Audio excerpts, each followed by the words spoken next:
Ensonga za Nicole Angel kati omugenzi munange zongedde okuba nti nate ziranda.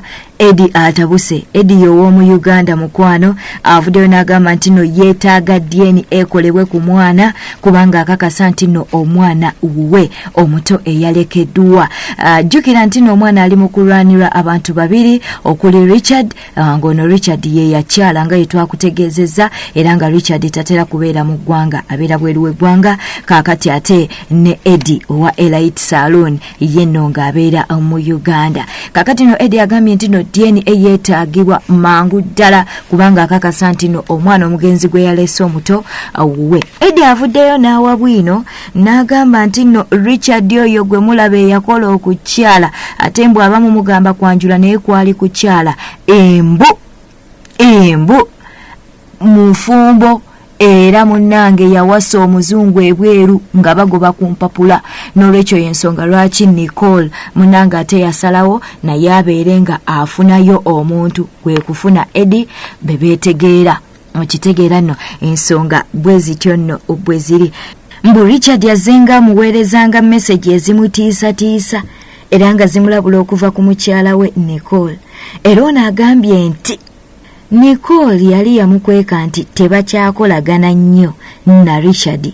Naye Richard we yatandika okumuweereza message gwe kutegeera nti no bano baali bakolagana. Soko subscribing, liking, lekawo bakabwawo mu comment section ku nsonga zino eza Nicole kati omugenzi akwesana abaami ababiri okuli Richard ne Edi abali mu kuba nti nate bakayanira omwana. Katsoke tukuwe video eno ate tukomewo tukuwe Bwiino omulala Edi gwaleese. Ine Nicole tubeera lunnyo wane wabadde omukolo bwe twakoledde tuli erunnyo ndaba Nicole na olutwakeefuna tuli tugenda nga mu mwaka Nicole akukuta n'essimu nebuuza akukuta na simu what's going on ne mubuuza njagala ombuli ekyekigenda maaso kubanga twesanga nga muwala we wa myezi 7 nze nga mutabani wange wa myezi 9 mutabani wange omukyala ali yamunsuulira naye ng'omukyala oye omutabani tukyakola naye naye Nicole bwe yambuuza namulimba nti omukyala sikyakola ki tekyakwatagana okukwatagana kuze bali taliwo tali so close to me kati the same thing Nicole she did buli omu n'alimba naye nanimba nti takyakwatagana ki namuyaye ddala olw'ensonga olw'ebyabeerawo byesijja kusobola kuteeka mu mpewo byemanyi nti bijja kujja maaso ne basplitinga gayi n'agenda mu US n'afuna omukyala omuzungu yes okufuna ebintu by'empapula ebyo mbadde sagala bisa kumpewo naye kati tewakyali kubanga bankubye kituufu yes Nicole akukuta n'essimu kati ndowooza kati lumu ekiro ngenda okulaba essimu ye evuga eri ku buliri nga kuliko guy yesibye kabandana ka black video call so kwe kuduka njibake n'agikwata ne tugirwanira that night nimugamba mbuulira what's going on just be open to me nantuza nangamba this guy is called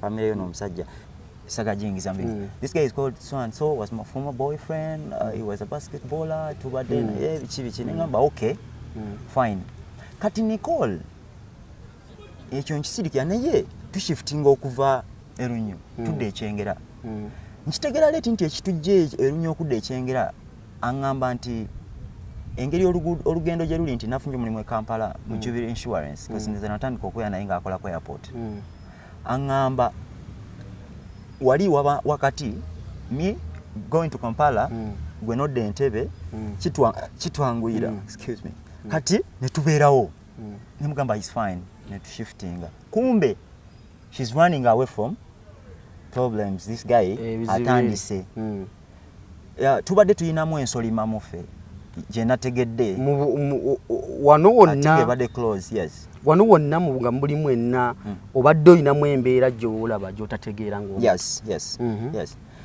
natuke kisa n'enkimanya ne tukiteeka ku meeza ne tukyogerako naye nga ngene tubadde n'ensoli mayo ekijja ku level endala n'ekiteeka ku ndala. So twagenda ekyengera nafuna ulcers, nze ennyumba yange y'empala nali ngireseewo naye nga tuli kyengera. Kati nafuna ulcers ziri zennyini mukwano nga obulamu buggwaawo. So I went nemala like 1 week or 1.5 weeks siddayo waka. She called me, ekolaga nnyo okuyomba. Alina obusungu bungi naddala ku muntu bw'ayagala. Nakubira nayomba.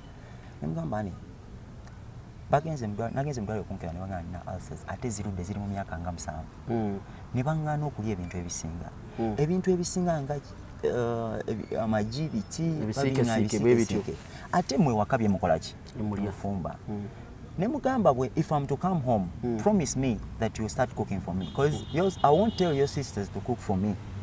Yali tafumba waka ng'omukyala. No, engeri yali akola ng'akomawo alaga akooye, akomawo baganda ebafumbi. Ate nga bo bafumba bisiike. Wali abeera ne baganda be? Yeah, 2 of them, yeah. Real sister, gwe sijja kwogera linnya ali nnyo kati gwe yalisewo nga next of kin. Na waliwo n'omulala muddugavu cousin sister. Yes, we were living with them. Kati nemugamba ekyo kijja ko yanziramu ekintu ekyampisinga off. Yangamba hani nze nagamba sifumba nkomawo nkoye kati gwamanyi ngamba okay kati kanesalirewo. Then I stayed in Entebbe. Sijja kufa nga ndaba. So nembere Entebbe jukya n'olugendo lwali lumenya. Sometimes emotoka enywa amafuta mangi okuva eno okudda eri ate okuva eno sente z'okoze tezimala.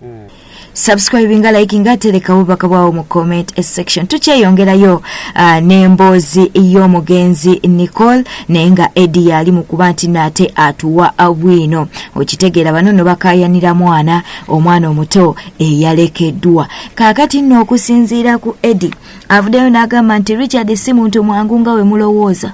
Richard yazenga amuweereza message ezimutiisatiisa mbwera ne Nicole embuto za zenga afuna zibaddenga zivaamu wabulanga buli oluvaamu nga Richard amukubira essimu banga amuweereza message ng'amugamba obadde olowooza munaazaala.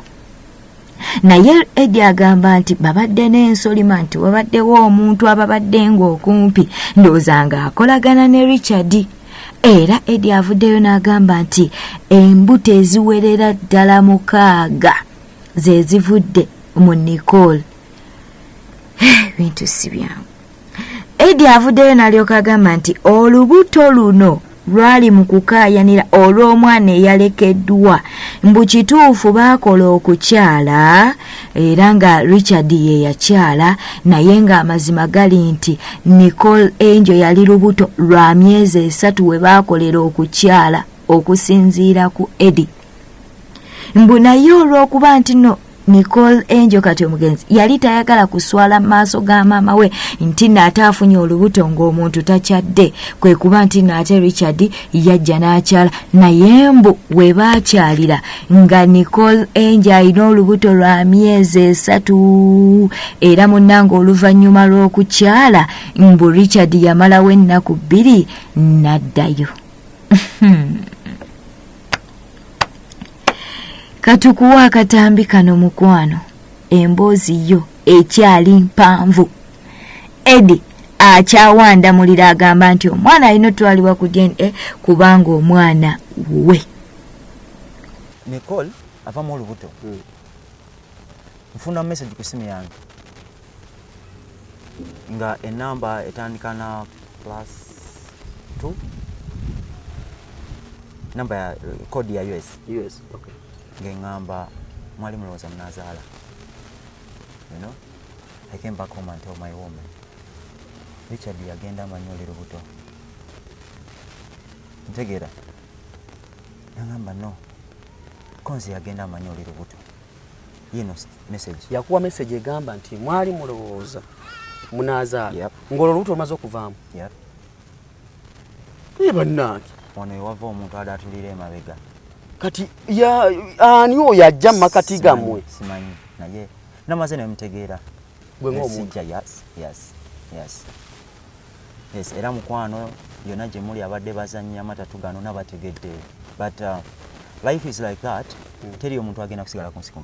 Okay. Fena tugenda. Yes, Nicole yagenze yanomye nnyo cause it is a shock to me. Nti mbadde sifunangako kigezo nga kino.